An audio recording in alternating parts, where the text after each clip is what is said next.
хоёр асуудал хэлцэх болов уу бодож байна.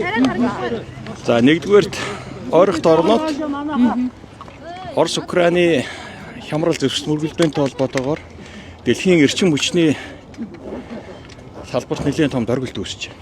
Тэгээ энийг дэлхийн улс орн болон санхүү эдийн засгийн онцгой нөхцөл байдал гэж үзэж хариу арга хэмжээнийхээ төлөвлөгөөг боловсруулад хэрэгжүүлж эхэлж байна. Тэгэхээр ирэх хүрж байгаа Монгол Ардын нам өдөр сүүл бас энд улс төрийн шийдвэр гаргах нөхцөл байдлыг танилцах ёстой.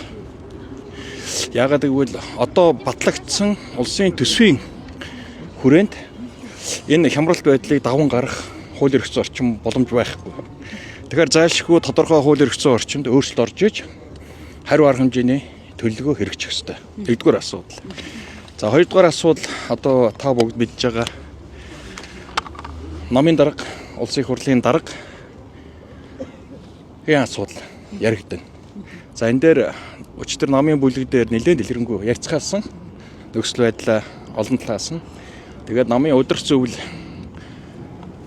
намын их хурлын чөлөөнд намын дээд эрх мэдлийг хэрэгжүүлж байгаа өдөр зөвл хуралдаж улс төрийн шийдэл гаргасан улс төрийн шийдвэрийг намын бүлэг их хурлдах бүлэг гишүүд 100% дагна гэж шийдсэн.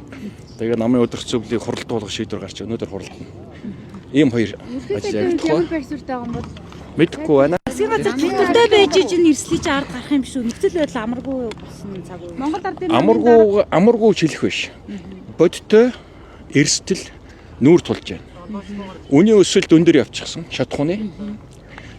Өсгөн тодорхой байна. Шатхууны өсөлттэй холбоотойгоор инфляцид өндөр нөлөөлөл нь өргөн хэрэглээний бүхий л бараа бүтээгдэхүүн, тээвэр үйлчилгээ, эм хангамж хүнсгээд уул уурхайн олборлолтоос ахуулаад Монгол улсын бүхий салбарыг дөргөөнө.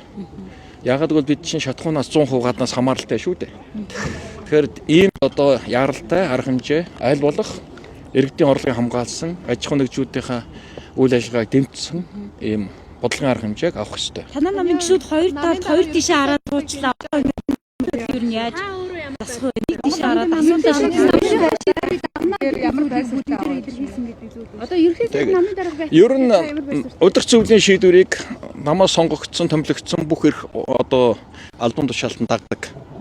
Тийм болохоор өнөөдрийн өдөр зөвлийн хурал бас их чухал болж байна. Намын дарга ерөнхийдөө ханд хувь байсаар ямар байсал. Яг улс төрийн шийдвэр нь намын даргын өөрийн шийдвэр байдаг. Энэ өнөөгийн яг цаг үед улс төрийн манлайлал улсын их хурлын дэвшинд байж хууль эрх зүйн орчин боловсронгуулгаж нам бодлогоо хэрэгжүүлэх нь чухал гэвэл их хурл дээр байх нь зөв. Яг засгийн удирдлагыг аваад яг энэ цаг үед улс орноо удирдаад хариуцлага хүлээх нь зөв гэж үзвэл намын дарга ерөнхийсэд болох нь зөв. Тэгэхээр энэ шийдлийг өнөөдөр гаргана гэсэн үг шүү дээ. Аль энэ тулгамдсан нөхцөл байдал яг энэ цаг үед намын дарга сонгуулж ялсан ирэх хүрж байгаа намын дарга хариуцлага хэрхэн хүлээх вэ? Хаана байх нь их зөв бэ гэдэг дээр бид нар ярилцсан. Учрал дараа ерөнхийсэд бол дараагийн улсын хурлын дарагт яригдж байгаа хүмүүсээр таны нэр яригдчихлээ. Мэдэхгүй. За. Тийм хааж авах уу? Гүй. Гүй.